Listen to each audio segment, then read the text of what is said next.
the sidelines, like they ran a running play like inside the 5, and he's like looking at the sidelines, like, you've seen the video, I'm sure. But in real life of the game, it was brought up about what, maybe Sark wants to challenge, a one-on-one with one of his best guys from the outside, hyping up the Yeah. Texas receivers. That AD Mitchell, though, he called for it, and the next play he got it, and it was fucking total man child. High pointed the ball and just Mhm. took it. It was real cool for him to, as boss, to be able to call for the ball and then get that one-on-one matchup and then catch it, make the touchdown. Right. Got him back in that game, big momentum. Washington coach, he instead of sitting on the ball and draining clock, he tried to go for it on a 4th and 6, I think it was. Yeah. Didn't get it.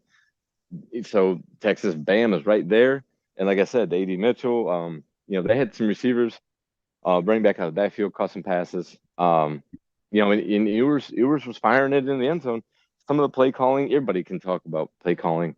It wasn't that bad. I mean, Texas had a Yeah. throw into the end zone to tie it. I think just to tie it with the extra Yeah. point. They might have been able to go for 2 for the win, but they were throwing Yeah. in the end zone, in the last play to tie it. So somehow Washington looks damn impressive though. But the running back Mhm. could get injured right on that last play that they tried going for on the 4th and 6. I think it was one of, Johnson, right? Yeah. yeah, and without him 100%, I don't think they'd be able to get any type of ball control, time of possession with Michigan. Really, I because he think only ran for 49 yards. eh, Doesn't seem like the much. I mean, as a team, they ran for 100. mm, they abandoned the run. Now Yeah. Texas does have a stout defensive line, but he had big runs. He was hitting. I Mhm. mean, and I watched him against Oregon. Every play of that game, both Yeah. games. Dude can Right. run Right. hard, and I I think remember. he's their only. I think he's Washington's biggest hope for being able to get some kind of running game. And I'm talking a running game on Michigan, like getting over 100 yards, 100 to 120 yards. You can't be expecting much more than that. But if you can get 120, I think you're in a good spot, especially with how prolific their passing is. So without I'm him, really impressed I don't think they with get those. close to that without him. I think those receivers, man, Dunze obviously, but Polk has really They're come out of nowhere this they all can year. hurt you. The slot guy looks Right. it reminds me of JSN. It looks, you know what I mean? Mhm. It's like with Garrett and Olave and Mhm. JSN. Like that's what it reminds you of. Like they're all just fucking slick. They're all productive. They will all make you miss in the open field. They can, Mhm. they just and Penix is dealing it too. That's what I mean. When we had CJ lighting up Georgia, that's what Penix is delivering consistently. So that's why it's making them look so good because we think our guys are always open, but we don't always get the ball to him. He gets the ball to him. So impressive, I thought. Somehow they let him back Throwing, into yeah, the second throwing half, but guys impressive. open is one of those things that most college QBs can't do. Unless you're a CJ Stroud. Obviously, Penix can do that.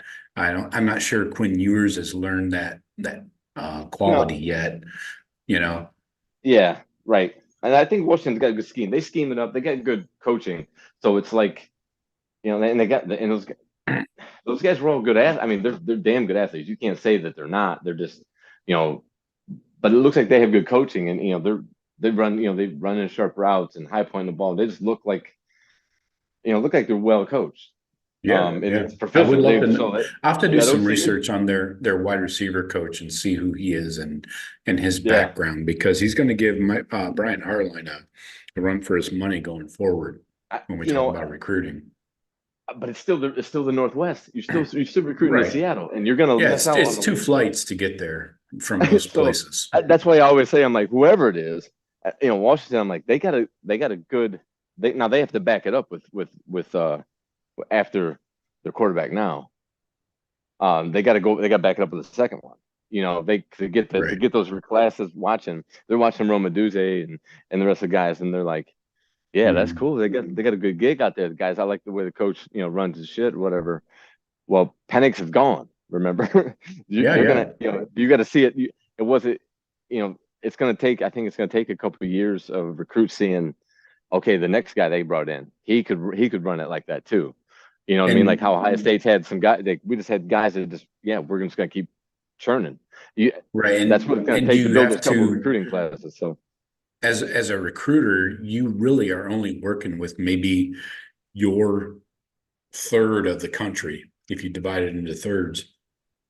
You're not going to pull a kid from Florida out to No, Washington, most likely. yeah, When you're we'll always talking have quarterback yes. skill, all that stuff, you're going to have to go down into California, Arizona, stuff like that. You're not going to be able to Well, go east of the Mississippi. well, remember Washington they did get Penix. He's from Tampa via Right. via Bloomington, uh, Tampa to Seattle by way of Bloomington. So I mean, yeah, but you're right. Right. There's gonna be there's gonna be rooms that we're just gonna be able to get in that they won't ever get in, Right. strictly by location, like everybody in the South and stuff. But they got a good scheme out there. You're right. I haven't heard anything about his receiver coach. I don't know his name. Um, and their head coach he's not on the job long. He's just you can just tell he's a good Right. ass coach. Right. So, Gonna be all interesting, I right. think. So just talking about obviously Texas and Washington last week. Um, let's fire up our guy. It's been a while. Well, fuck yeah. I didn't know he was here. What's And up, weeks man? and weeks and weeks and weeks. Cheers. Cheers to everybody listening. Good to be back. Hi, my name is Tyvis Powell, former Ohio State Buckeye and national champion DB. Welcome to the Buckeye Cast. These guys was born and bred in the Buckeye State, and they like to talk Buckeye football and drink bourbon. Subscribe to the show. Now pour up a drink and pull up a stool. Here's your host, Joe Warwick. Get him, Joe. All right, let's get to it. That never gets old, man. That never gets old. No, it doesn't. Let's see. We're waiting for Sean to see if he pops in. We're really gonna kind of, I don't know if we need to talk about the Cotton Bowl much at all. I mean, that's pretty much been warmed over a couple times. But folks, please, as you come into the show, I'll try and get to your comments. Obviously, if you drop a super chat, we will get to that first. I'll keep an eye on those. And also keep an eye out for Michigan fans that I need to block. But anyways, let's talk Buckeye football. Please subscribe, hit the like button, all that good stuff. Don't forget, the BuckeyeCast.com is the place to get all your Buckeye gear. Everything is still on sale. Pop in there when I know many of us did not get what we wanted for Christmas. So you go buy your own shit after the fact. So that's what I'm going to do. So pop in there. Question for the chat. Actually, I should drop this in the chat so that everybody can see it. This is a question for the chat, and I'm not going to qualify it. This is just a straight up yes or no. Will Devin Brown enter the portal after spring? After spring. In the spring window, whenever when that window's open, say yeah. So wow, yeah. How's that? No how's everybody feel about qualifiers, that? no ifs, ands, or buts. Just I want an opinion, yes or no. What do you think? Yeah, how do you Devin Brown? Yeah, how do you see things enter playing out? Right. Yeah, I need to There's a pin pass. this. I have a vote, but I'll save it. I'll save it. Don't want to sway the pool. Yeah.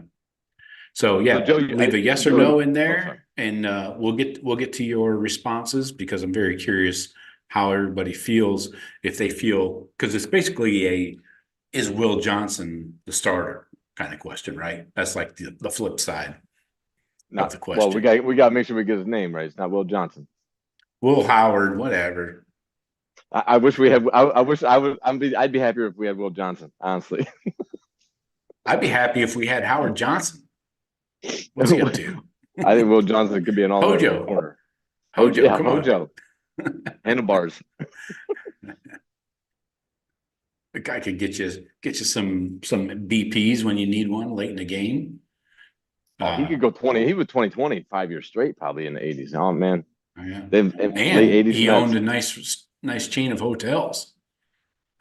Yeah, when they went to hourly rate, business soared. Why is that? I don't get it. rocket ship in the business world. Right. All right, so let's talk Will Howard right off the bat here, since we're talking about Will Johnson and Howard Johnson and all the Howards. So what do you think, Jeff? I want to get your feedback since we didn't talk to you on Friday. No, just I right tried off the to, man. top. Sorry about that. No. Just right off the top, quick take, good, bad, and different.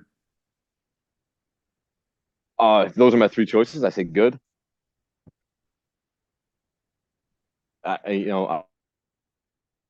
Yeah. I mean, if those are my three choices, I would say obviously it fills out or the four quarterbacks that most teams you would want in college football or need. So we need to fill out the roster. We did that. I think obviously adding that talent made the room as a whole higher, more talented. I I don't know. I hope there wasn't any. I don't know if I hope the guarantees that he may have gotten are all financial, and not, because I, I don't want to spoil my my vote on the poll question, but All right. Devin Brown's going to still fight. I don't think he won't. So if Devin Brown hands down outplays him throughout the winter, spring, and it's clear, it's everybody knows it. I don't think this guy's still guaranteed the starting spot. I would hope not. Oh, if it wasn't guaranteed something, you know what I mean by the guarantees. Right. Hope they were Well, just in I don't think you deal. come to Ohio State with a guarantee. We'll get to the Alabama Center as well, but I don't think you're going to get a guarantee. I'm happy. The quarterback room got upgraded. Exactly. Yeah. Yeah. The competition level. Yeah. I mean, and nobody I don't know knew how Kyle was. So since Kyle left, you're like, yeah, as a coach, you got to fucking get the most competition in there and upgrade the room if you can. Yeah. I kind of like some of the stuff he offers. He's kind of, in the Josh Allen mode, and I don't mean that in any way of talent or production. I'm Roethlisberger comparison. Makes me feel warmer but the body inside. type, but he can run. He can run short yardage touchdown. Red zone stuff. Oh yeah. Which was never anything in Roethlisberger's bag. But and I say like a Josh Allen because I'm thinking like they're about the same body type, body size, and they seem like the same kind of player. I don't know if he has any type of the arm strength or something like that would make him elite. He plays tough. I mean, the very few games I've seen at Kansas State, the Big 12 championship last year was a cool game to watch. The kid fights. He's physical. Yep. I think it's I mean, I don't. I watched the Missouri game today, actually, snap for snap. That would be interesting. Yeah. I might want to check that out. I do want to, because that's a real matchup. Yeah, obviously we had trouble with Missouri. Yeah, so yeah, that would be good. That would be a good look at that. They took it right down to the wire. I think they ended up losing in overtime. I had to cut it off in the fourth quarter when they tied it up, but he makes plays. I mean, I think for a guy that's what I think. That's my impression of him. If you can surround him with talent, I think that has to help every quarterback, right? That's pretty obvious. But maybe the willingness to run, the size, and those things will take him, we're in kind of a lazy comparison right now, comparing him to Kyle McCord, right? Yeah. So, but that's what everybody's doing because we're trying to upgrade from what we had last year, of course. So I think, there's different. He is because of different aspects of the game, willingness to run, the ability to run, and the zone read option there. Yes, get back to some of that, incorporate some of that, like when we had with Justin, especially, with Justin and J.K. and the receivers we had. it helped the offense more. I think that should be a part of our offense, be able to be a part of our offense going all the time. To what percentage that changes year to year on talent, but personnel. But Right. you can't take that away. You can't take that out of the offense. So I think you're right. It adds that, and when we thought Devin Brown can run some of that too. So I think they're more of the same type of quarterback. So I think it's gonna be a more interesting um, competition. Because of the more of the same type of quarterbacks, whereas him and Kyle seem to be just different styles, somewhat. Right. But what do we know? I mean, we haven't seen. They got a lot of work to do though. Quarterbacks, coaching staff as a whole, Ryan Day and all of his guys involved in that, they got their work cut out because things got to improve. Improvement is needed. So hopefully this is a good step towards that. I think it's pretty obvious when McCord's only option really was Syracuse. And Well, we're getting a 23-year-old quarterback, who is maybe on the cusp of being NFL quality, but not quite, maybe. But you can see what he's going to offer again by surrounding him with talent, And I of think course the O-line is key to all that. of course, 100%. And then I figured we were going to get into that at some point soon. Mm-hmm. But I think Will Howard is thinking too. I want to make a move. I want to make a drastic step towards my potential NFL career. This is my last year. This is the opportunity of learning Ohio State system. You see CJ Stroud. Oh my God, CJ Stroud, even last night. But CJ Stroud in the NFL doing what he's doing. Justin Fields doing what he's doing. Right. And where everybody said, the Ohio State was having a run of bad quarterbacks. Because Haskins took a couple years to figure it out and he died tragically. He was in I New hate that York narrative. for the Heisman, so I think that's Yeah. pretty good. And just so every guy that Ryan Day's had, yes, I mean there's Heisman finalists every year. So just the respect of Lincoln Riley and Ryan Day have in college world of developing quarterbacks. I think he looked at this as a great opportunity. They're showing interest in me. I think it's really good for me to be there. They're gonna pay whatever, the pay's right, or there's no hiccup there, or how the NIL, however that shapes out. So why wouldn't you? I think I think he's as grateful for having the opportunity here as we would be to get him in. I think it was a pretty equal way street. Right. Yeah. All right. So I think everybody's pretty happy about Will Howard. I'm happy that we're bringing in somebody again that's 23 years old, has seen a lot of football, has played 4 years, well experienced, regardless of where he played and the quality of the competition. Obviously, it's not going to compare to what Ohio State's expecting, but I feel really good about it. So I think I have one more thing on it, Joe, and then we can close the book on it real quick. Yeah. Because he's the 1 year guy, I don't think now I would feel bad about this, or more than not okay if it was a chain reaction that would cause decommits or Aaron Nolan or even Keno's. If somebody were to jump into the portal and then we're back at 3, the guy that we're working to develop, something like that, then I would feel a little more negative about it. But with that, I think with the quarterback room was going to stay as a whole, because they all know it's the 1 year guy. They understand the situation. It's not a Malachi Nelson or Deontay Moore who's coming in. Now this guy's got 2 or 3 more years eligibility potentially. Now I think then we get some guys looking other ways.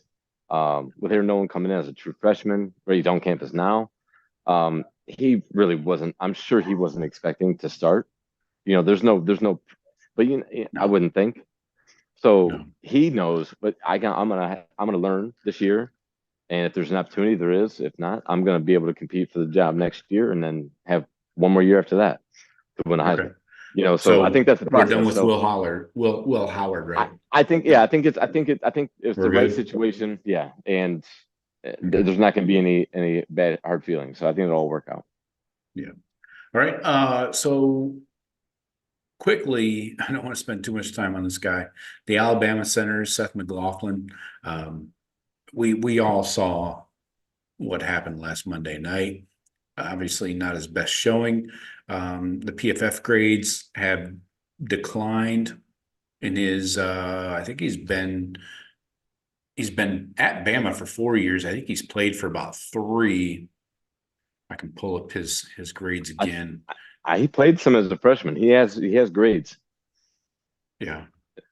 Of that year. So he has 3 years of grades of PFF grades. Because the drop off was this past year. They have a lot of mix. No offense. But I'm a Mick. You're a Mick. We're all Micks. All right. So yeah, everybody's got a little Mick in them. That's what she said. Hey, it depends on how much you had to drink tonight. Ooh, little Mickeys. Right. Anyway, the grenades. He did have 350 snaps in 2021, graded out a 76.8 in run blocking, a 52.9 pass blocking. But then in 2022, had 619 snaps, graded out a 72.2 in run blocking, and then a 75 in pass blocking. Now this year, something happened. I don't know if he was surrounded by, that O-line was pretty fucking mediocre at best, right? I mean, bunch of top 5s in the country. Bunch of top 5s in the country, guys. Yeah, didn't play like it. Yeah. So anyways, sometimes I think your grades can be affected by who's around you. But I will say these are his actual grades this year. Run blocking 62.7, so that's a fall off of 10 points. And then 58.7, that's a fall off of 17 points in 1 year. That seems drastic. I don't know how a dude forgets how to play football. Well, I'll say this. I'll say real quick to that. Who were his running back and quarterback the year before, and who were the running back and quarterback this year? Yeah, so you look a lot better when Bryce Young's behind you, right? That's what she said. Yeah. We could do this all night. I almost said it too. Or in the running backs, just there's a whole bunch of guys. I'm watching a guy on TV right now that was a running back at Alabama. There's a lot of running backs playing on Sundays. They don't. They're I think their best running backs are freshmen. So they didn't have that. I understand that can play a factor. If a running back hits the hole differently, your block looks good, and then if in a grade, and then if he doesn't run it right, then your block looks shitty. I'll say though, the drop off is the drop off is worrisome. It's worth noting. But I will say in pass pro this year, he has 14 pressures allowed. That's much better than Hinsman, and only 1 sack, much better than Hinsman there as well. Allowed 4 hits. 9 hurries. So regardless of the snap issues, the yips, whatever you want to call it. And I guess those were earlier in the year too. I guess that was an issue earlier in the year. I didn't pay that much attention to the Bama games, but apparently it wasn't just the Rose Bowl where he had issues with that. Yep. Unfortunately, PFF doesn't have a snap grade because that would be useful right about now. I bet they will. They will soon. Yeah, it makes sense, you right? Rush snaps or off center snaps, because it makes a big effect on a play like they did at the end of that Rose Bowl. I mean, if you're rolling it back there every snap and the quarterback has to just take the fetal position. I mean, it's legitimate. It's a legitimate thing to look at, honestly. And they probably should. Maybe this podcast will spurn some action on their behalf. Yeah. PFF, if you're out there. Copyright, bitch. Copyright. They're listening. Everybody listens. But I remember the first year Whippler with Justin Fields, a lot of those bad snaps, and it was negative plays. I mean, they lead to negative plays. They stall drives, especially with a timing passing game or a quarterback sneak like that. So it is very important. So it's worth noting and to see how that develops over the winter. I think Fields' baseball background actually helped him in that regard. Right? He looked like he scooped, like a shortstop. He scooped a lot of balls. Scoop and throw or widen outside, catch and throw. But get I it think out that was quick. if that gets addressed and fixed so this is going to be a big Yeah. referendum on Fry, Oh, on yeah. Fry's development and If stuff. he needed a bigger one on I him. think talent wise, he should be our starting center next year. I Yeah. would say the only if would be if that snap issue does not get improved or corrected. Um, but talent wise, I think it's an upgrade as talent, sure. And I'm not worried about hurting our the starting center's feelings, or the incoming centers the other guys in line. And don't forget that playing guard is still an option, probably. I don't know how easily that's going to be for him because he's never played it in college. He's never played guard. So McLaughlin, they maybe say he he's a can center. make that switch. They said they're going to put him at center though. I heard that from the coaching staff. He's going to be playing. He's going to be play. He's going to be playing center to compete for the center job. Okay. Did you not? I mean, I I believe didn't know the coaches talked about it. I think it was an insider's source from inside the program that My he has favorite. come that McLaughlin. Yeah, well, you take that Mhm. for whoever that is, but I figure it's somebody that didn't know that they're bringing him in to play Yeah. center. I think, but I've heard a lot that Hinsman is an option at guard, and by all means, put the five best out there. Let whoever wins it wins it. I think Right. we have a good idea who those guys should be. Yeah. But this is big on Fry. This is a big. If Fry stays on, if he's going to be part of the coaching staff going forward, his correction of McLaughlin's snap issues I think that it's going to be a big microscope on him All right. to So prove that he can do let it. me get to the chat and Yeah. pop in here, see what's going on. Oh, sad. No super chats. All right. I'll try and get to everybody's comments. Billy says, evening, gentlemen. Good evening, Billy. Hope you are well. Good evening, sir. Good evening. Odysseus is cheering for UW. Tyrone says, what's up? Tyrone. Doug says, OH. We all say IO to you, sir. Odysseus says, how crazy is it? We were likely 7 points away from back to back. Yes, I know. That's a real rose-colored glass you're seeing through. We still had to complete that pass against Michigan. That it was, arm hit or not. I'm not giving that game to us if he just doesn't get his arm hit. Travis is in here back again. Good to see you, Travis. He says, I'm rooting for UW, but the cheaters built that team to beat Ohio State, and UW reminds me a lot of Ohio State. Okay. I could see those comparisons. Yeah, I got no disagreement there. Tyrone says, I don't know for sure. Nice to see you, Tyreek and Jack are coming back. Yes, we're going to get to that too. Yes. We'll have some comments on that.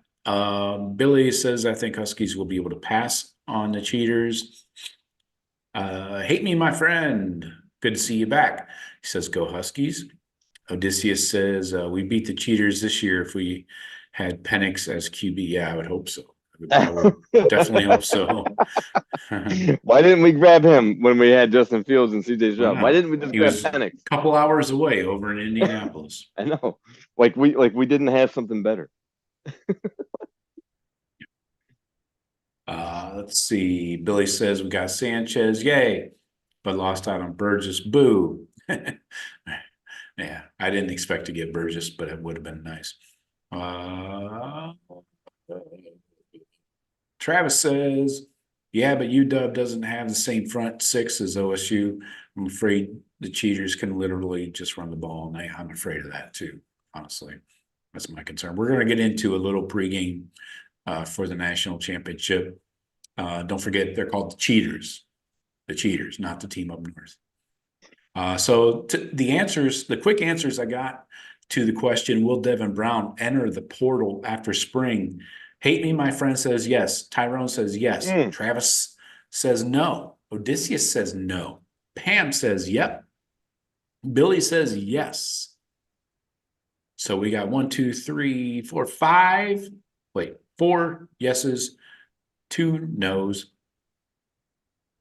That's 66% to you and me. Interesting. I like the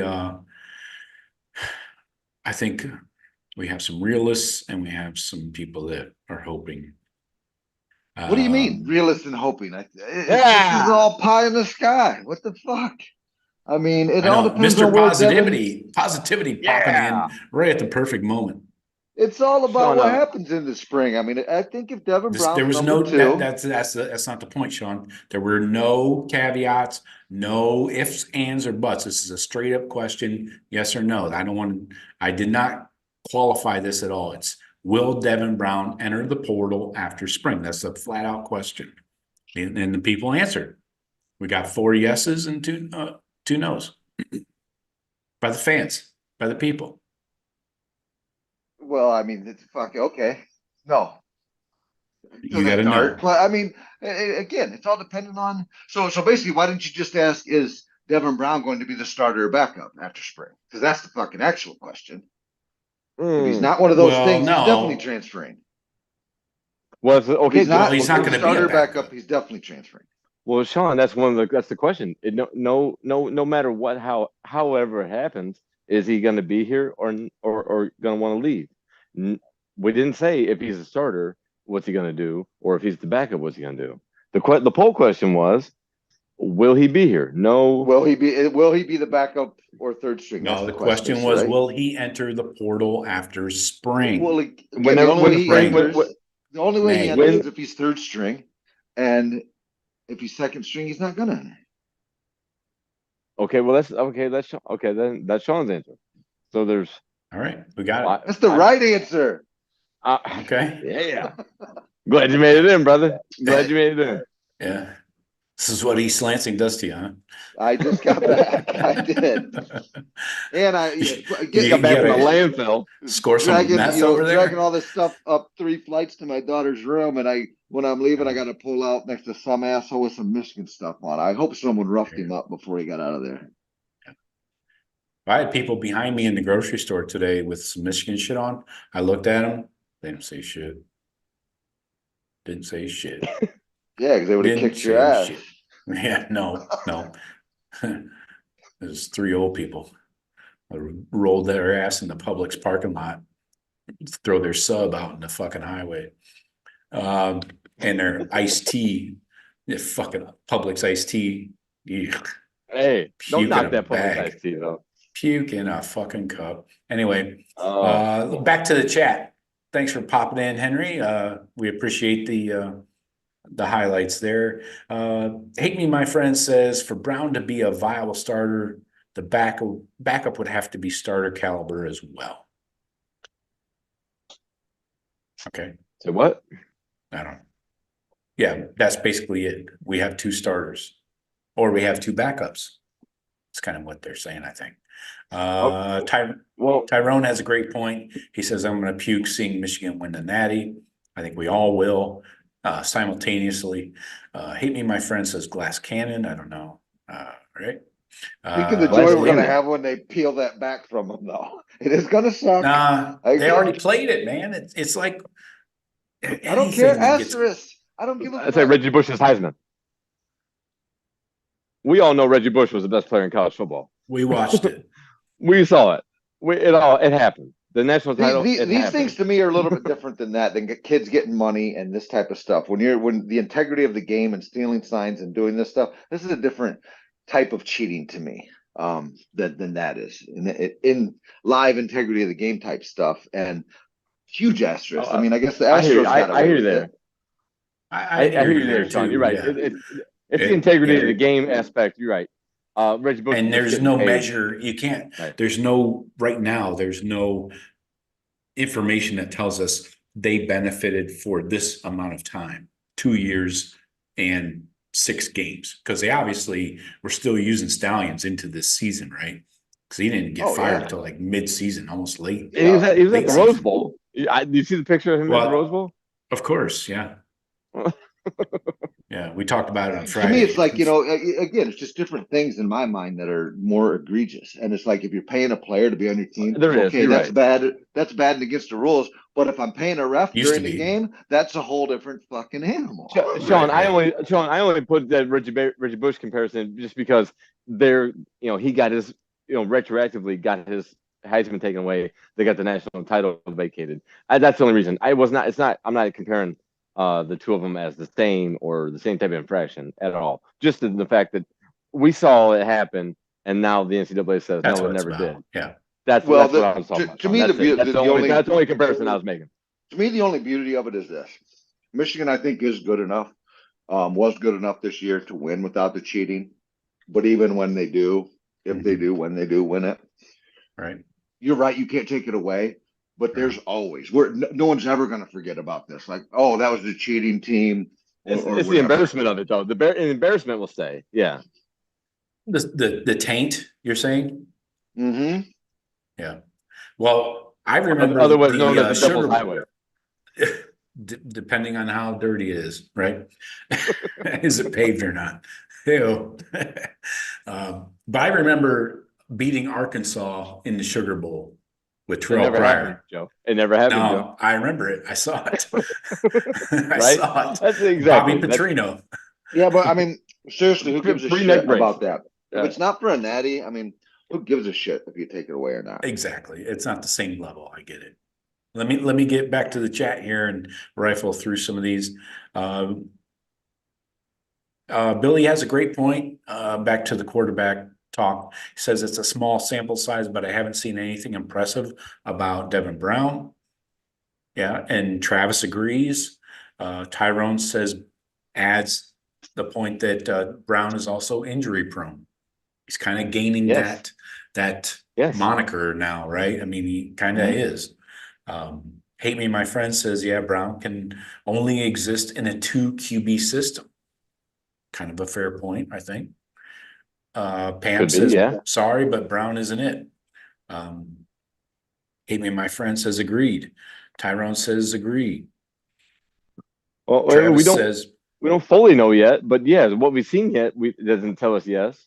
It's just the eyeball, fully know. You know, I mean, people's eyeballs. It's your instinct, your intuition or whatever. But potentially he could, if he's healthy, if he gets his ankle right, and by spring, we might see a Devin Brown. You know, another year of the experience, a little bit of experience that he's gained. You know, the mental toughness he's gathered over the last couple of years, fighting back. We could see a whole new Devin Brown in spring that could that could really say, hey, Will Howard, you're not promised shit, bro. I can still make plays here. I agree with the commenters that we haven't seen anything from Devin Brown that thinks, all right, this is our guy. But I haven't closed the door on him. I'm still hopeful. That's what I'm saying. So, yes. Okay. I'm kind of reading ahead here. We're jumping into offensive coordinator and O-line coaching options. Everybody's probably reading articles and on message boards. I do have a show coming out. Talking about Keinholz this week. Yeah, hold on. Tick, tick, tick, tick. Oh, rats. I am rats. It's good. Monday, yes, tomorrow morning. Tomorrow's Daily Blitz. Check it out. I am talking about a replacement for Corey Dennis.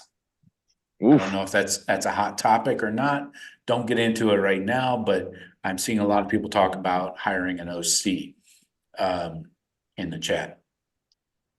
Travis says, I think if Burke, Hancock, and Trey come back, OSU is the favorite to win the Natty next year. Number 1 defense, elite weapons, offense with a baller at QB, and our schedule sets up. Well, I don't know if our schedule sets up great. I don't like going out to Eugene against Oregon. But our schedule is light, Joe. And Penn State. We got Jeff. We got to go to Penn State, and then we got the Cheaters coming to Columbus. And that's a must win. You talk about pressure. I don't know if Ryan Day's had pressure, like having to win that game and not lose a 4th in a row to the Cheaters in your own house. Right? No, there is no pressure. No, he has not had that pressure yet. But that schedule, Joe, overall, you got to look at that schedule. We looked at it. It's light. Right. There's a lot of softness. The first 4 games, were just tune-ups. Yep. So I mean, but yeah, we got to go to Eugene. We're gonna play at Penn State with Julian Fleming as their number 1 at Penn State. It's gonna be a 1:00 game because we're not doing the fucking night games anymore for some stupid reason. Or it's gonna be the big noon on Fox probably. So yeah, we got two decent road games out of 12. We have one monster home game out of 12. It's a good position for us for a new quarterback potentially in the system, getting acclimated and getting ingratiated in the offense and running it But smoothly. next year the whole landscape changed where I don't feel a lot of things can be corrected. If you go to Eugene and lose, if you go 1-2 in those 3 games we're talking about, you're still going to make the playoffs. And then you have, you can redeem yourself. Hold up. You got a Big Ten championship game in there that's 1 versus 2, not East versus West. Yeah. So you could go back to back against Michigan, the cheaters. Sure. That's a dicey situation, my friend. Especially if you lose the first one. I'm not even saying you have to be in. I'm saying you can lose 2 of those games and not have to be in the Big Ten championship game. Would actually prefer not to be, and still make the playoff. If you lose 2, I think you're right there too, Sean. Okay. I say Joe. If we beat Michigan in the finale and then played them again in the title game and lost, I think we still get in the 12-team playoff. I'm guessing that we're going to still be in that 8, 9, 10 area in the country as far as ranked opponents. Being ranked and whatever. Yeah, with 2 losses. Strength of schedule somewhat is going to help us, depending if we do make it to the championship game. I mean, we're getting 4 in. We're going to get Big Ten's going to get at least 4 teams. Now SEC at least worst 4. case scenario. So if we already had 2 losses. Oh, sorry. Hey, hold on. You got to figure the Big Ten and SEC are each going to probably get 4. There has to be 3-loss teams in order, I think, for that not to happen. So is Ohio State going to be one of the 4 best teams in the Big Ten with 2 losses? At the most, 2 losses? Yeah, I'll put that money down right now for sure. So, I mean, Ryan Day will be in trouble. Ryan Day would be in trouble if you lost those 2 earlier games, and then if the Michigan loss kept you out of the playoffs and gave you 3. That's that's the pressure cooker. No, you just changed the game. You just changed the game right there. That's not what I was getting at all. That's Ryan Day hot seat. The rumors flying type. Coaches, rumors of coaches meeting secretly. I'm sure if that were the case. Worst possible scenario for Buckeye Nation. Please hit that like button. We got almost 100 people in here tonight so far. I'm sure we're going to get many more. Hell yeah. So we only got 9 likes so far. It's not a great batting average, but why don't they do that? What's going on? Why it's don't the you thumbs up, folks? Just hit the thumbs up. Most people in the chat, I know everybody in the chat hits the like button, and most of them are subscribed, I'm sure. But some of the stragglers, the outliers, don't like to hit the thumbs up for some reason. But anyway, let's not argue about it. What else in the chat here? Yeah, Odysseus makes a great point. This is one I want to talk about, not deeply, but the biggest wrong take of the offseason was that Devin Brown was a dual threat. That was way overblown. And I blame the Ohio State beat writers for making this dude sound like he was Michael Vick, before the season. That was way overblown. I've never personally had that opinion. I mean, I did have the opinion that he could move better than McCord, but I didn't think he was like this, super running quarterback. Yeah, he got a lot of hype from people that I saw it from a lot of and heard it on a lot of podcasts from the beat writers. I don't know where they got that shit from, but anyways, talking about he's certainly not a special runner, but I feel like he's a little bit more of a willing runner. Yes, he'll run hard, not fast, if that makes sense. Jeremiah Smith, we got a lot of talk about Jeremiah Smith, of course, and so for SEO, we're going to talk Jeremiah Smith. I think they are going to play him. I think he plays as a freshman, like substantially. I think more than most freshmen have. I think he probably gets, 40, 50 snaps over the year, 60 maybe at the most. Snaps, not receptions, snaps. No, that seems like a really low number. That could be one game. That's one game's worth of snaps, Joe. I don't think he'll I, play a I, full game. no, but what I'm saying is that seems low. That seems low to me. If he proves, but he's gonna prove it. I mean, there's a lot of talent that's been there longer than him, coming in. So I mean, if he shows it, like Cornell Tate, they knew from jump that Cornell Tate was legit. Right. But he those didn't guys. have a So, ton of snaps, Jeff. no, well, not a ton. No, but the people in front of him were a But lot I bet he had more than 60, established. Joe. I bet he had more than Who? 60. Wait a minute. What Who are was we in talking front about of here? him? Who was in front of Tate? Carnell? Marv, Yeah. Ibuka, and Fleming. Thank you. I never heard of them. So And so this I mean, year but that opens up quite a bit. I for would a think, young Joe. guy I to would get some think, more snaps. is Jeremiah coming in? Is he in campus now, or is he coming in at the end of the summer? He's in there. He had a meal in the facility today. Okay, sorry. So he's going to be in the full winter workouts and in the spring. I mean, I would say you're right. That was an underestimation because Tate had almost 300 snaps on the season. Okay, that's and you figure 50 to 60 snaps is a full game. Like Marv would, I bet a lot of Marv 60 is realistic. So 60 is just one game's worth, and Right. Say Cornell played the whole season but had 300. So was that what is that in the math? But 6-7 games worth, of like full-time starter. So if he's gonna get a chance to prove it for sure, and if he's just that much better and one of the best 3 or 4. Yeah, I expect him to play a lot, but we'll find out for sure. How ready he is. He's not gonna play if he doesn't earn it, because there's gonna be plenty of guys in that field that will be earning it. Yeah, That's the best room we got. No, that's the best room we got, and that's the best room in the country.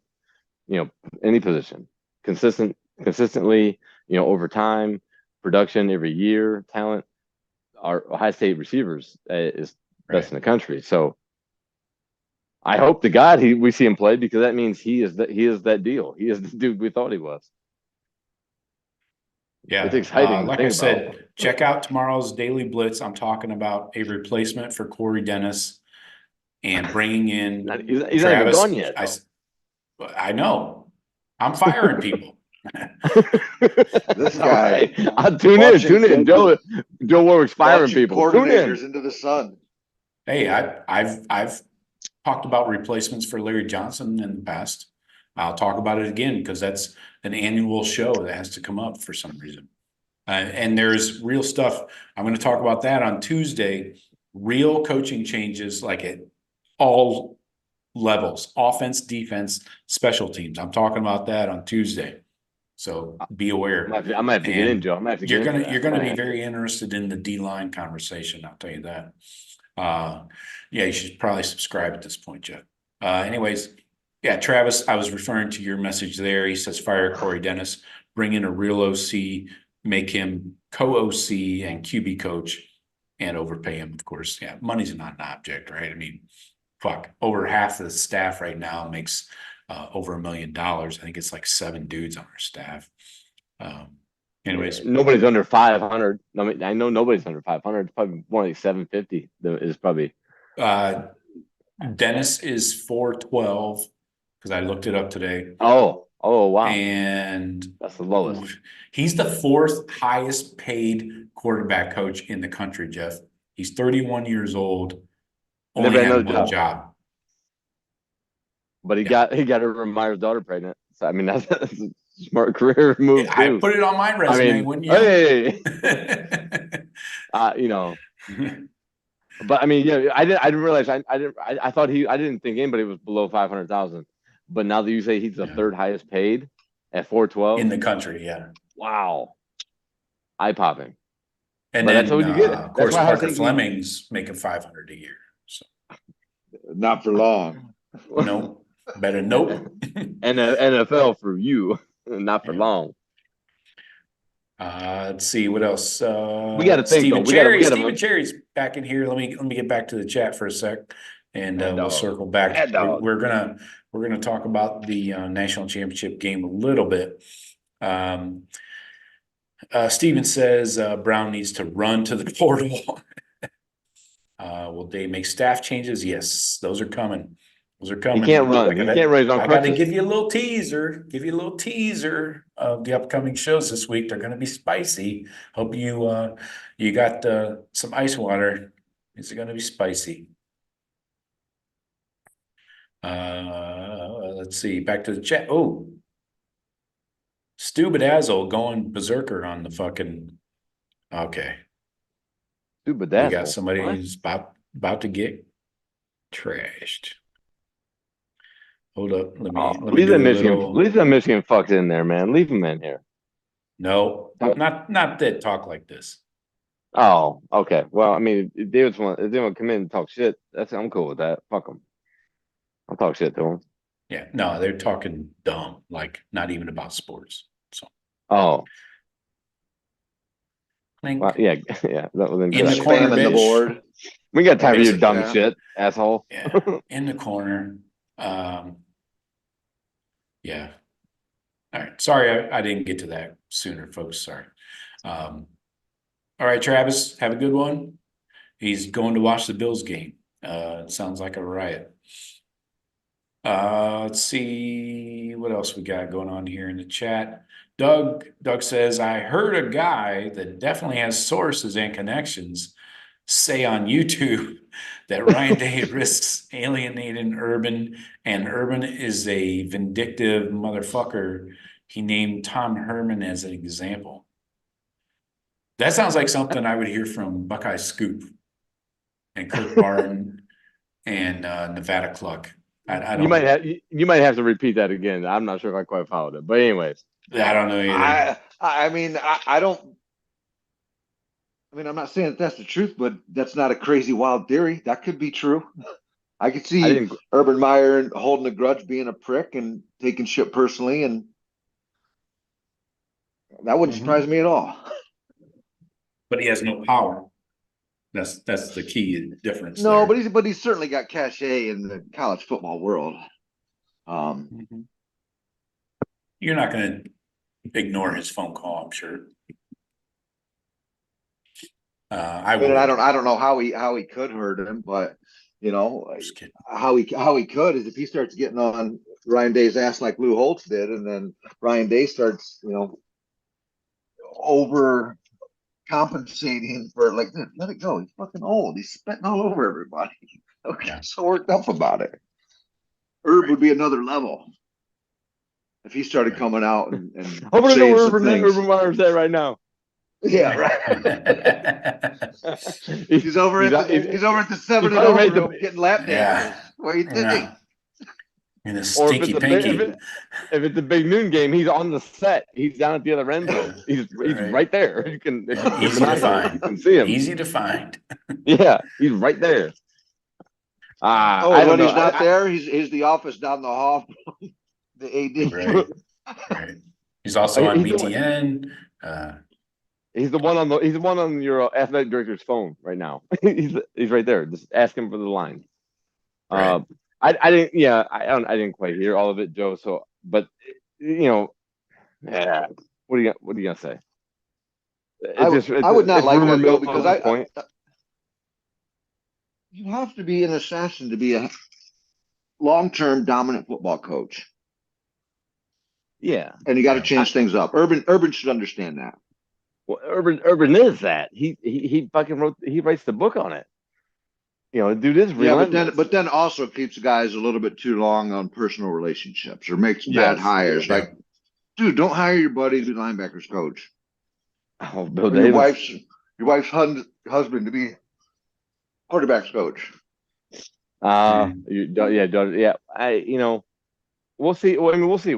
Hopefully, Joe, you have some insights on the daily about the potential coaching changes. I'm excited to listen. If I can't chime in myself, I will definitely be listening.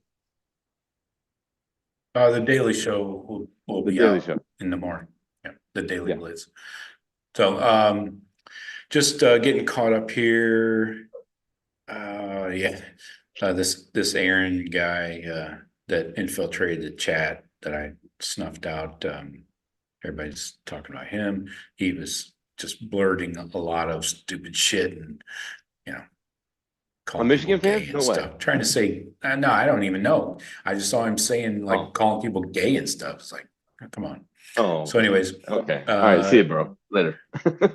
No, Doug, I was just speculating that you heard it from Buckeye Scoop because that sounds like their kind of content.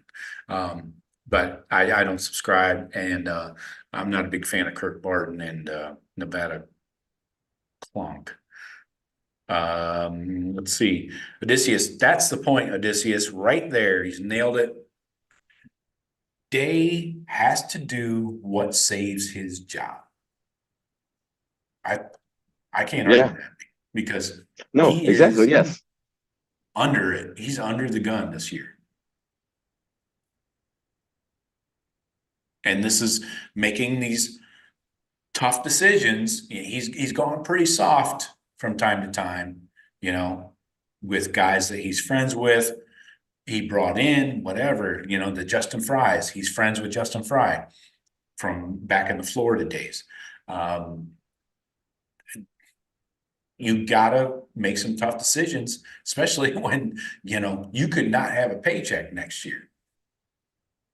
So yeah, I think you have to think that reality is hitting that point home. Now, what are the discussions with Gene Smith? Gene Smith on his way out. They're trying to bring a new guy in. So how much influence is he having? Is he having that talk with Ryan? Like, hey, I'm going to be leaving. I'm not going to be able to. I'm not going to be able to fight for you anymore. You might, I think you need to look at some changes. Is he getting that influence, or does Ryan Day already have that feeling that he knows? Or is he getting the influence from the athletic director? Either or, I'm sure he's taking a big step back, assessing his career with, which is making changes in the coaching staff to try to fix what's the problem. Losing to Michigan, he has a very clear idea that shit doesn't fly in Columbus. Being great or not, he knows. I'm sure he's felt that. He's made the point. He's made it clear that he tells us he feels that, and he understands the brevity of that game and that record. Okay. So right.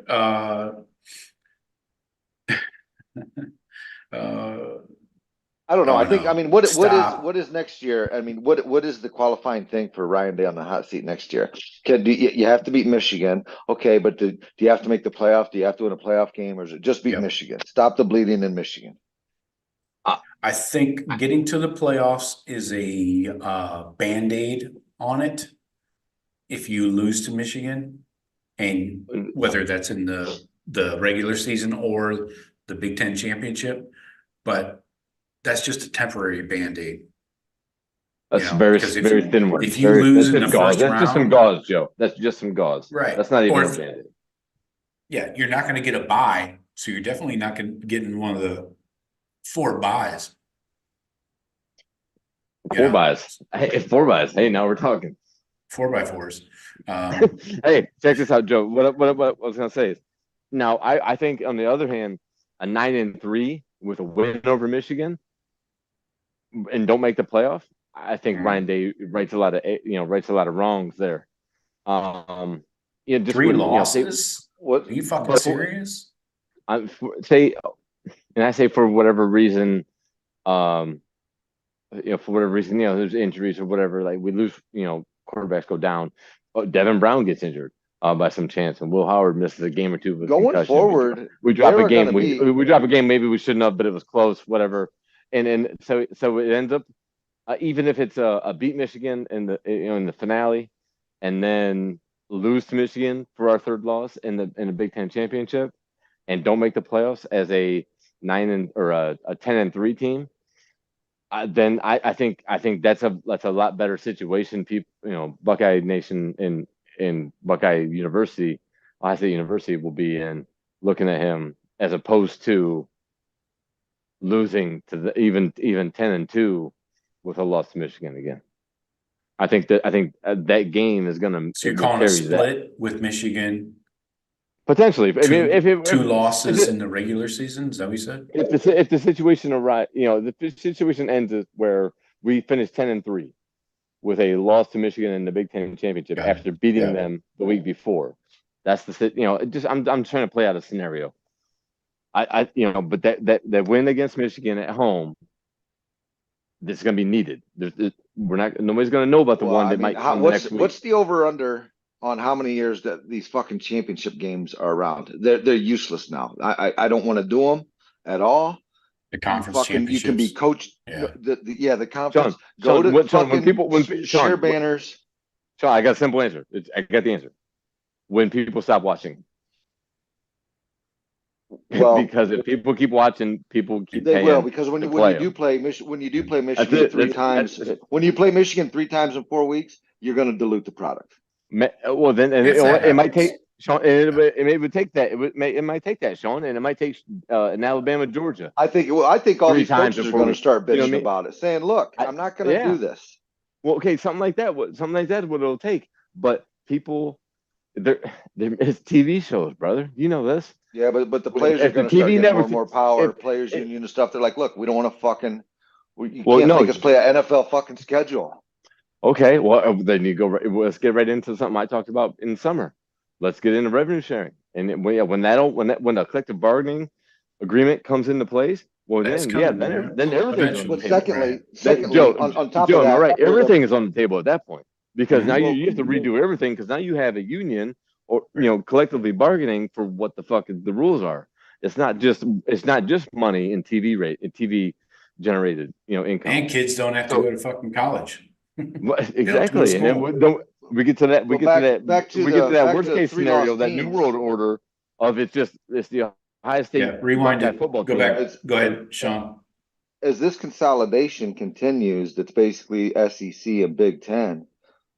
There's going to be a lot of 3-loss teams going forward that are among the best 12 in the country because you're going to have a lot of cannibalization with these conferences getting big time now. Yes, and you're going to see 3-loss teams that are badass that you do not want to play. In my example, Joe, the 10-3 Buckeyes that don't make the playoff because of 3 losses. They beat Michigan in the finale, and they lost a fucking heartbreaker in Eugene.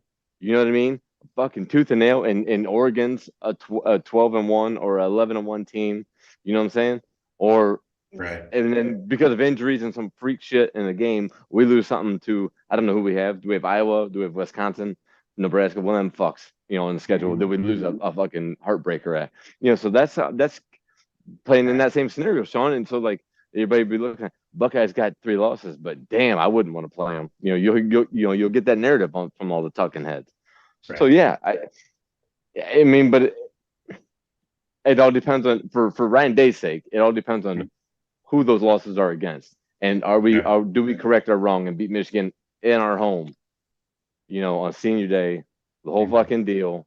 Does Ryan Day make that right? That wrong or right? That will go a long way. Versus his future. I just don't want to. I'm talking only his future. Throw the baby out with the bathwater. To me, the biggest deficiency why we lost this year is our quarterback play. They had a better quarterback than we did. Offensive line. Of course, the offensive line contributed. Yeah. The last time we lost, it's because our defense got completely fucking ran over. And then we couldn't stop the run late, and they fucking just finished the game on us. They fucking finished us off. We corrected that. I think you could say that last 2 games. Yeah. I will not badmouth our defense. I will not badmouth our defense for that Cotton Bowl game. One fucking bit. I'm not talking about Michigan games. I'm not talking about Cotton Bowl. I'm just talking about our last few Michigan games. Nothing to do with Cotton Bowl. I got it. Okay. Right. Gotcha. Right. So I feel Day has made the thing. Okay, he brought in Knowles to right that ship, which I feel has made a ton of progress, and I'm happy with where our D is and where it's going. It seems to be. Yeah. And now the quarterback play really dropped off from Fields, Stroud, that crowd, and now that's his thing. So yeah, changes need to be made. But if Quinn Ewers was our quarterback this year, think we'd be in the playoff? I fucking do. Of course. Of course. So we're a player away. But We're going to hang all this on quarterback coaches and on offensive coordinators on Ryan Day. I think, we were a kid away. It was our kid, actually. It fucking left. Still was mediocre throughout the season. Did improve some positions. But anyways, to your point, though, Billy in the chat says that Day turned the D around by getting rid of dead weight, but he thinks that it'll be harder for Day to do what's necessary on the offensive side. Again, going back to the relationship What do you mean? side. That's been his offense for 7 years. Right, but I think Billy's probably referring to being buddies with most of those offensive guys and working with them since 2018. Day's been here since 2018. He's worked with Alford since then, Hartline. He's worked. He brought in Justin Fry because they were friends, and Fry was under Chip out at UCLA. Dennis was here when he got here. Right, Corey. He promoted Dennis. He promoted Dennis when he got here. Right. Corey Dennis was supposed to get the Colorado State offensive coordinator job when Steve Adazio took that job in 2019. Ryan Day fired Mike Yursich. Remember, that was when Mike Yursich was the OC quarterback coach. Fired him immediately and then offered the job to Corey Dennis. No national search was done to fill that position. That's a friend helping a friend, kind of thing. And his point, he said from Urban, yeah. Well, what Ryan Day said was he wanted continuity in the quarterback room, so that's why he wanted Corey in there, and Corey knew how to kind of help teach and stuff like that. But Corey Dennis is not working with the starting quarterbacks. Ryan Day worked with the starting quarterbacks. Corey Dennis worked with the backups. And it looks like it caught up to us this year.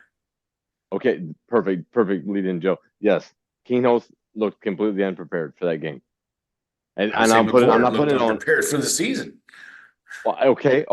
But you're right. Brown did not look prepared. When Devin Brown and Keenholz are working with Corey Dennis all year, it looked like Keenholz had never taken a snap against live reps, against a number one defense, ever in practice, ever in a game or in scrimmage type situation. Nothing. He looked completely unprepared. And so what you just laid out, Joe, I put that on Corey Dennis. Yeah. Right? Yeah, Doug in the chat. No, Doug, I'm right there with you. I don't feel bad. I'm right on. I just guessed that you heard that from Buckeye Scoop. It's just a coincidence because I know what kind of shit they put out, but it's no problem. No, hold on. Doug, you're cool with everybody here. All right. Fist bump, Doug. But don't feel like a dumbass for bringing that up. All right. I just want to point that out. So go ahead, Jeff. I'm sorry I cut you off. I just wanted to touch on Doug's comments. No, okay, I got you. And a good clarification because we're not dogging anybody for finding hearing them in a rumor and repeating it. Yeah. But no, I think it is a big indictment on Corey Dennis for the lack of preparedness that we saw in the Cotton Bowl, right? If is it, or like some dudes have a ceiling? These dudes aren't that good. Or is it that Ryan Day and the quarterback and the recruiting, because Corey Dennis is big in the recruiting as well. He's one getting in the door, making those relationships, and then bringing Ryan in. So, is it an indictment on their talent evaluation? I mean, remember too. The whole country's wanting these dudes, though. These are all dudes. Remember, we saw Florida State's freshman quarterback, who was our Brock Glenn, who was our quarterback at one point, and when he fell off, we had to go to Plan B. So, is it an indictment on Ryan Day as his talent evaluation? Because Justin Fields was a gift, and I don't know if he would have got him without Urban, and CJ Stroud was his guy. Kyle McCord was his guy. Devin Brown was his guy. Lincoln Keenholz was his guy. When other guys fell through, if you guys remember these last two. Well, Brock, they let go. That was a a letting go of Brock Glenn Was it? by the Buckeyes. was. Yes, that was not a decision he made just on a Okay. whim. Okay. So But let him go for what? What did we the let him Buckeyes go for? wanted Keenholz, sorry. Okay. Keenholz. They found Keenholz out of the Dakotas. Yep. Uh-huh. They went up into the mountains somehow. Maybe they got drones. I don't know. And found Keenholz, and they're like, all right, we'd rather have him. He's a better project. Let Brock Glenn go, and Glenn flipped to FSU. So is the indictment on the coaching staff for the evaluation of maybe, like Sean says, maybe these guys aren't that good. So that's my point. Is it this or is it that? Is it Ryan Day? I think it's possible to miss. I don't think you can hit a bullseye on every quarterback. Okay, well, that's what I'm saying. When I say an indictment on them on their evaluation, that's what I mean. They missed. That's what I'm saying. Okay. Yeah. That's what it I comes, think that's they what I'm missed saying. on McCord to some degree. Okay. I mean, And- I don't think and he then- was Okay, so the in CJ the next cycle, Stroud. in the next cycle, Devin Brown was not our first choice, but we ended up with Devin Brown in the second cycle. McCord was a miss, you say. What do you think Devin Brown is? If you say hit or Well, we miss. didn't miss. It's like we got Quinn Ewers. He fucking came and then Right. fucked us. Did Well, that, I mean, yeah, that screwed he up. That came did in- screw up the rotation. That did He screw up the came in rotation. with Kyle's class. Yes. 21. Yeah. So, and he was supposed to come in with Devin Brown's class. That's why we had to go scramble Right. and get Devin Brown. Reclassified. Yep. Yes, because he reclassified and he screwed it all up. So unforeseen. You got to take him, even though you didn't want to. It was just a money deal for him, whatever. But it screwed up the Devin Brown recruitment because he was not our number one choice, and Lincoln Keenos was not our number one choice. So, I mean, are we just missing? When do we ever get our do number we one have choice? do we have 3 years of misses in our hands? When's the last time we ever got our number correction? one choice at quarterback? We've never got the number one quarterback in the country, that's for sure. Well, yeah, we got Quinn Ewers. Well, realistically, Right, exactly. But I'm saying Ryan Day's number one choice. Ryan Day's number one choice. I'm not talking about. He doesn't always have the number one guy. Is not always the fit for him. right. CJ Stroud was a late bloomer. He became a 5-star maybe late in the cycle. And was CJ though? Was he zeroed in on? Was CJ his number one? Do we think? Or was he like the guy? I didn't think CJ was even a 5-star. Not early on. No, I'm saying no, he wasn't. You're right. He went to the Elite 11 and showed up you know there. Ended up winning that. What? Honestly, Joe, I forget who was our number one target the year that we ended up signing CJ. I forget who our number one target was then. Was that 2020? Yeah, was that Klubnik? Would Klubnik would have been one of them? DJU was number one. Oh yeah, we offered him. Look how he turned out. Shit. He's on his third. He's on his third team, trying to find a home. Jack Miller. Don't forget, Jack Miller was in that class. We took Jack, but Jack knowing that we were going for another one. I mean, that was a lower 4-star that we, Jack was in the understanding we're taking 2 quarterbacks this class. It wasn't a top primo pick. Right. There was another top primo quarterback we were going after in that cycle for sure. So, but we ended up with CJ, and he hit right. Right? I mean, he nailed it. Mm-hmm. You can't ask for there might have been 2 other quarterbacks better than him overall. I wouldn't say but that. Maybe one. So I mean, we landed. All right. A lot of misses there. A lot of misses in a row. I mean, is there no the correction too? Is he the correction? We'll see. But so let's get some quick talk here in about 10 minutes. I want to wind this up before 9 o'clock. I see a lot of comments about Odysseus says Dr. Pepper needs its tuition giveaway, Sean. I forget what that was about. I'm sure we can figure out a way. Yeah, I think that was about the Big Ten championship game. Yeah, Hate Me, my friend says beat Michigan is a hell of a start. I agree. Yeah. All right, let's talk about the the championship game here briefly. I don't want to get too far down the road because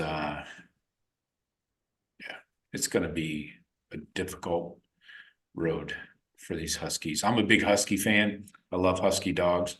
So I wish I had one. I wish I had 10 of them. They're hilarious.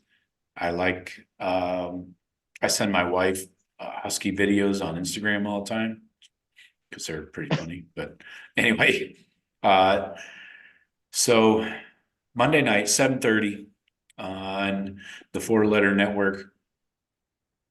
So by 7:30, they mean like 7:55. Yeah.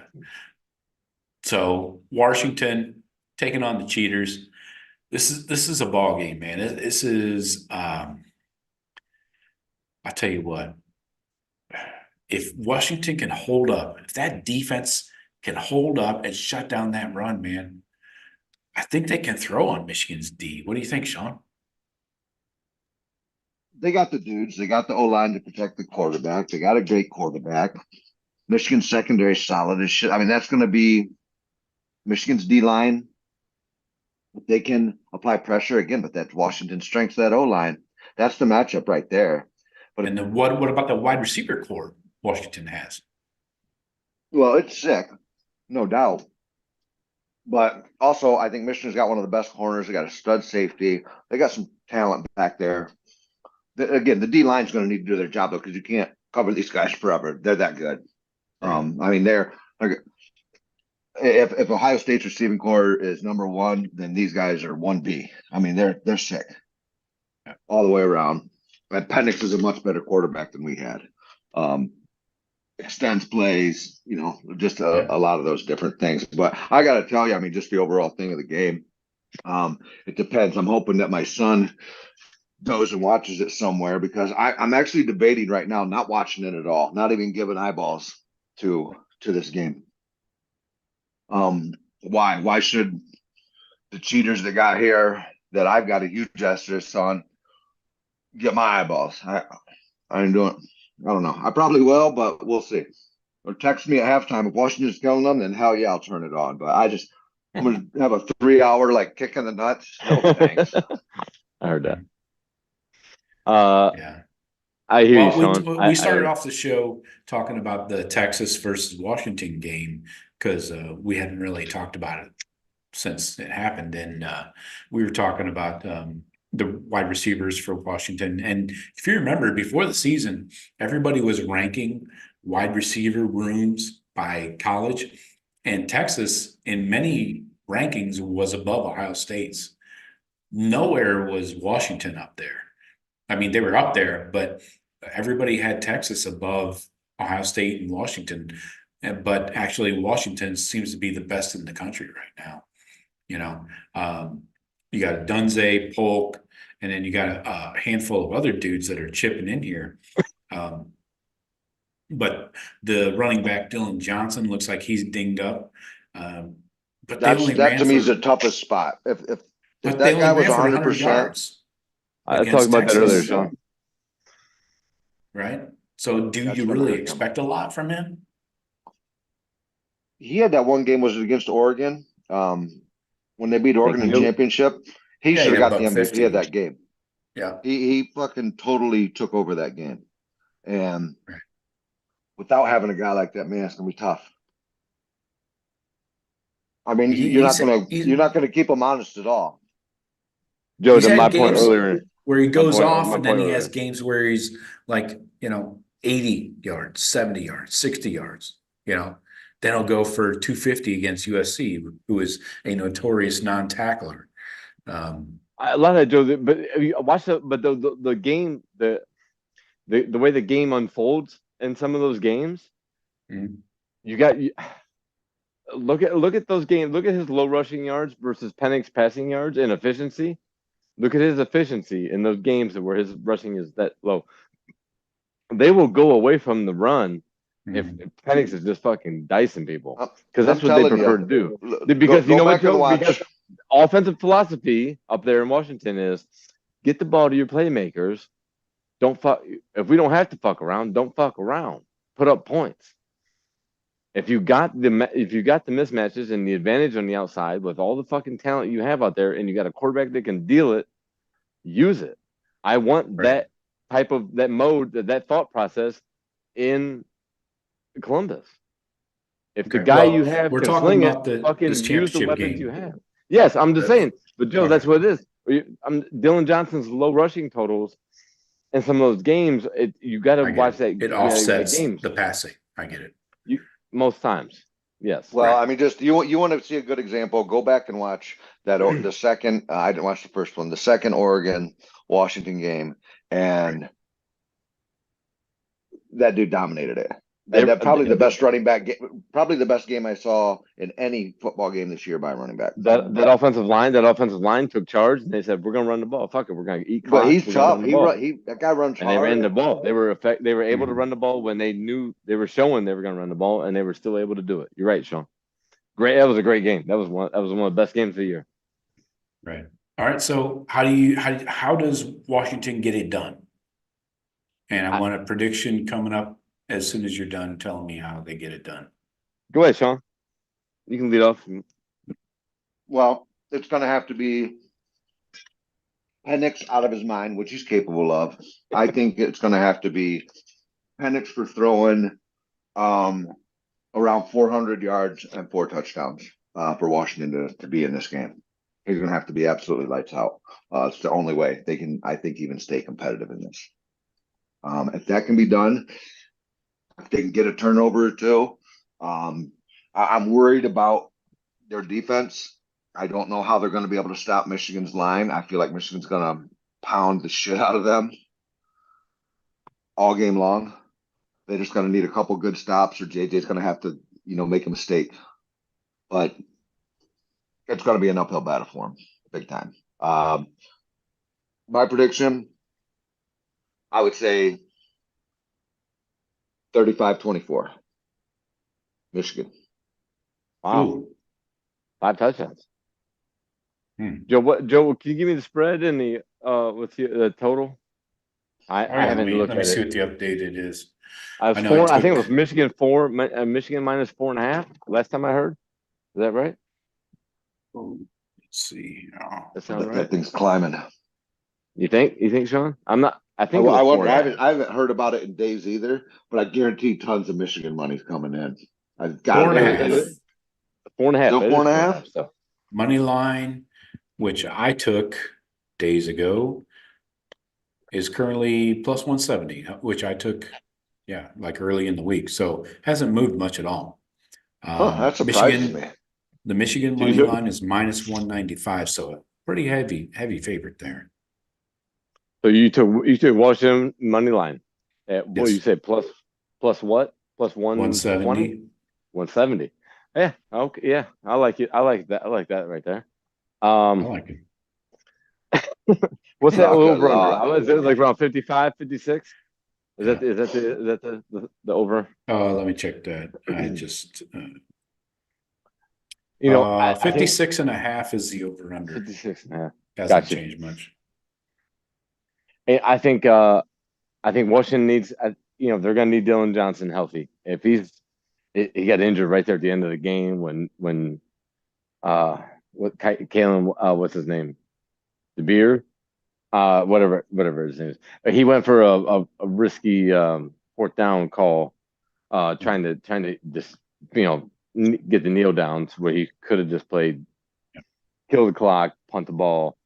Dylan Johnson got hurt. If he's 100%, they're going to need, in order for Washington to, I think, to have a chance in this game, they're going to need at least 100, 120 yards rushing. Nothing great, but modest at best. And Penix is going to have to throw for some touchdowns for sure. Michigan, like Sean said, I'm afraid that Michigan will be able to just run the ball 30 fucking times in a row against them. So, but Washington's got to commit to that. I think they have. Michigan's receivers don't scare me, so I think they're going to take a lot of gambles. They're going to load the box. They're going to try to make Michigan a passing team and trust their athletes. I say we go under on the 50, but 56 and a half. Is that what you're giving me, Joe? Yeah. For example, we're going to go under. We're going to go 24 21 Washington. Okay. We're gonna go fucking give me fucking all the points you want. Washington's gonna come into the Big Ten with a goddamn trophy. 24 what? Please let it be. Please. 24-21. We're going under and fucking Huskies pulling one out. I think they can. I think they hold Michigan. Go But Buckeyes. it's all in that run game. It's all if Washington can stop the run game. If they can run the ball and stop the run, that's gonna they'll decide the game against Michigan. We say it every year with us that if we can run better and be better at stopping the run, we'll fucking win. If Washington does it, and I'm guessing they do. They got weapons on the outside that make plays late in the game. Washington wins a fucking beautiful championship. Henry, how do you see it going? Yeah, didn't I just say? I think they're screwed. That's how I took it. I took Michigan to cover. That's how I took it. Yeah, Michigan covers. It's just what I think. It's not what I hope, but that's the reality of it for me. And again, you know me, I'm a pessimist. So yeah, I got Michigan winning. You know, and I hope I'm pleasantly surprised. And I just have that feeling, Sean. You're right. I'm feeling the same way, Sean. But I just have that feeling. I'm trying to get Sean's score here. This is meaningful. I gave it 35-24. Oh, okay. 35-24. Michigan. TCUN. Yeah. All right. That's a high. Michigan. It's not bad though. Three over the over. I got 59. The over's 56.5. It's not a close game. No, it's not. I think Washington can make the commitment to stop the run. I think they have the people, barring injuries, of course, because their depth is short, or shallow. I think they have a game plan. I think they just play inspired, and I think they're able to stop the run. And if they stop Michigan's run, or limit Michigan's run, I think they do it. So, all right. So I'm going 24-20. I got the Huskies. Because I'm a dog lover, and I hate Wolverines and rodents and anything brown and furry and biting and angry and ugly and anything from up there. So 24-20, I think this is a tight ball game. Obviously, you've been to the Detroit strip clubs, haven't you? Yeah, the cheaters. The cheaters are going to do what they do, milk the clock down. They take the longest per play. They have the most seconds per play in the country. So they bleed the clock down. Michigan does. Yeah, of course. So I believe that. They bleed the clock down, then run it, but they're successful when, they bleed it down and move the ball. So I think that could come back to bite them in the ass here, because I don't think they can keep UW out of the fucking end zone. You have not seen them faced with a quarterback of this talent and a wide receiver group that can whip it around the yard, move the ball. I know they got Will Johnson. I'm not taking anything away from him, but they're going to have to really dial up some pressure on Michael Penix quickly. He's got a quick release. He can get that ball out fast, and I think they're going to run some short routes, maybe those crossers, whatever works. They're not going to the occasional deep shot and stuff like that. I don't think the run game for Washington is really much of a factor here. I don't think they're going to go crazy and switch up what they do and start later in the game, though. Later in the game, read option. You got to keep them honest, though, or they're going to fucking blitz your quarterback every time. Yes, right. I'm not saying you're going to throw the ball 4 downs in a row, but I'm saying you have to basically rely on the pass, which is their strong suit, and keep that pressure off of Penix. Again, throw those short, intermediate routes and take the ball down the field that way. Take your occasional deep shots over the top with Dunze or whoever, and that's how you can beat Michigan. They're not the best team in the country. All right, these guys, do not have a complete team. They just haven't been challenged yet by a fully functioning offense. But so you honestly feel that Washington could be the best team in the country if they show it against Michigan? Yeah. But if Michigan does what they do and they do what what they've done all season, they play their game, they run the ball, they kill the clock, they score, they hold people out of everything. So then obviously Michigan's going to prove, I think, in this game that they are the best team in the country because they did to Alabama, and all Washington coaches they also yes, it is downgraded Alabama team, but still the team that just beat Georgia. So you got to give them credit for beating that Alabama team in the Rose Bowl, even regardless of play calling and all that bullshit. But Washington staff saw how much pressure Michigan put on Bama in the first half, where a not so good, a great tailback playing quarterback for Alabama was not able to handle the pressure that Michigan put on him. Washington is not going to let that same pressure get to their quarterback. They're going to scheme it up. They're planning on that pressure.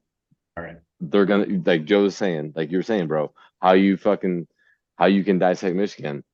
You're going to hit them. I do like Washington's coach. I like that guy. So you're right, Joe. But my thought on that running game of getting those 120 yards, that might be 60 to 70 of those in the second half when you have a lead. You know what I'm saying? Yeah. I'm not saying Washington comes out and just establishes a run game. They're going to know Michigan's coming after them. Yeah, so we're on the same boat. We're on the same train there with the way that Washington will beat Michigan. I'm just saying the running game comes later, and you're saying the short pass game dissects them from the jump. Yep, that's it. All right, folks. We appreciate everybody joining us. Thanks for popping in the chat. We appreciate everybody's feedback, and we will be back. I'll be live Friday, but don't forget, you got your daily blitz. Make sure you're subscribed. Here, you get your daily blitz first thing in your face holes. And if you don't like my face, you can put me in your ear holes with the podcast. So check it out. We're on Apple Podcasts and all the Spotify's and whatever fies. So we appreciate everybody joining us. Jeff and Sean, appreciate you. All right, brother. Talk to you later. Go Huskies. Go Bucks.